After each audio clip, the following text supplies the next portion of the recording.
So, Bree, let's talk about what were some of your driving forces to make you come back from Kuwait over to Atlanta and also go hard when it comes to real estate, business, etc. Yeah, so yeah, while I was there, I got married, and I had a daughter, that was one.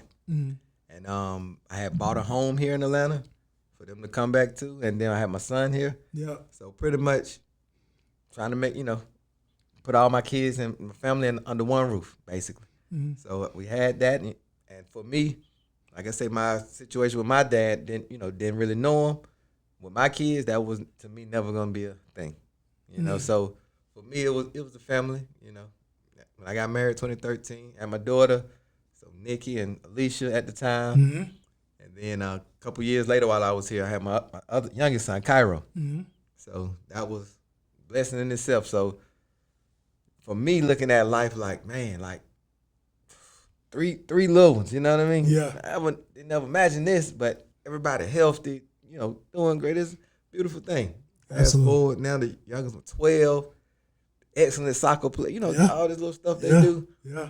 So, like I said, to me, I couldn't have wrote it no better than how my life working out. Yeah. That's what I say to that all the time. That's great stuff. Couldn't have wrote it no better. Absolutely. And Carol and Alicia, both of them are in sports right now. Yeah. You helping coaching Yeah. Cairo's team. So talk a little bit about that. And then also you coach the All-Star team. So talk a little bit about that. So last fall, 2024 fall season, I started coaching.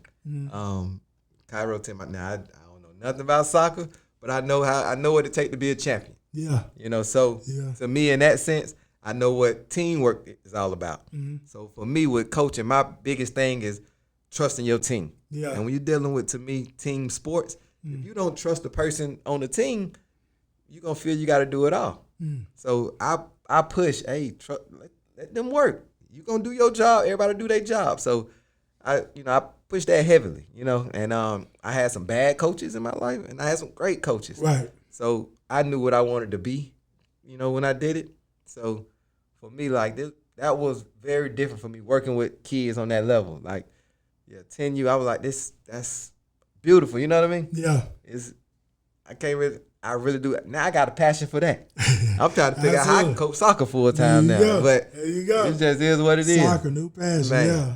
So soccer and go figure. Absolutely. I love it. No, that's great stuff, man. That's great stuff.